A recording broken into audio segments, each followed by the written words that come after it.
guys, MotorCarNut here. Today's video, I'm gonna show you how to use a smoke machine to find leaks in any kind of a system that is vacuum or pressure, and it's very fast and easy to use. All right, guys, if you like the video, please subscribe, hit the like button. I would really appreciate a super thanks. So let's get to it.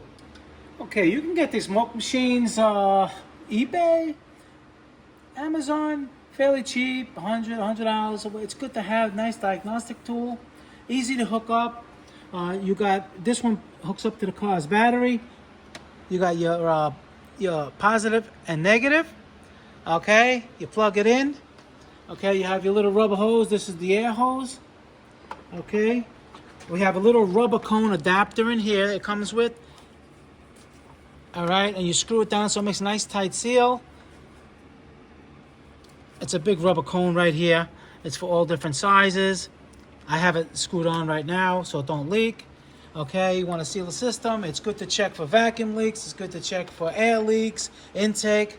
You know, especially if you got a turbo car.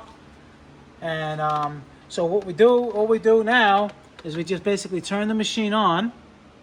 All machines, they're a little bit different, but they all, you know, operate. And this is the smoke. You turn that on, and now you check for leaks. It's hooked up to this pipe. All right, it's checking. And this is actually the turbo area, the intake of the turbo, and we already see it's starting to leak. Let's see. It's got to build up more smoke. Okay, I don't know if you can see that on the, it needs a little time to start smoking, and there we go.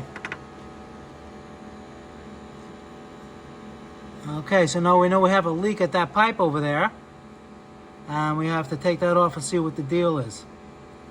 All right, without the smoke machine, it'll be really hard. You won't know. You would have to take everything apart if you're suspecting there's a leak in the plumbing of the piping for the turbo. All right, guys, so that's basically a quick video on how to use a smoke machine. Very simple.